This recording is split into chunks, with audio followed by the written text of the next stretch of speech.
मुख्य चुनाव आयुक्त राजीव कुमार देश भर में लोकसभा चुनाव के तारीख की करी नावे घोषणा। छत्तीसगढ़ में पहले चरण में हुई मतदान। देश भर में लोकसभा चुनाव के तारीख की घोषणा कर दी गई है।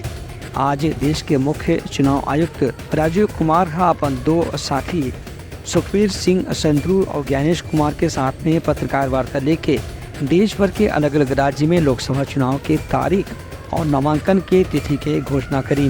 मुख्य चुनाव आयुक्त प्रेस वार्ता में बताई कि इधर देश में करीब 97 करोड़ मतदाता मन लोकसभा चुनाव में अपन मताधिकार के प्रयोग करी।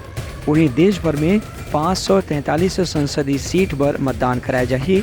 एमा 7 चरण में मतदान की व्यवस्था करे गए है। पहले चरण के मतदान में छत्तीसगढ़ समेत दूसरा राज्य मन शामिल करे गए है।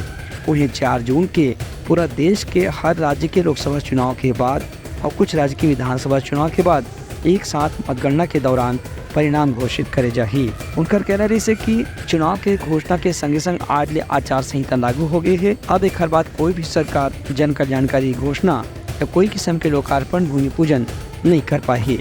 ब्यूरो रिपोर्ट मुतलंगा न्यूज।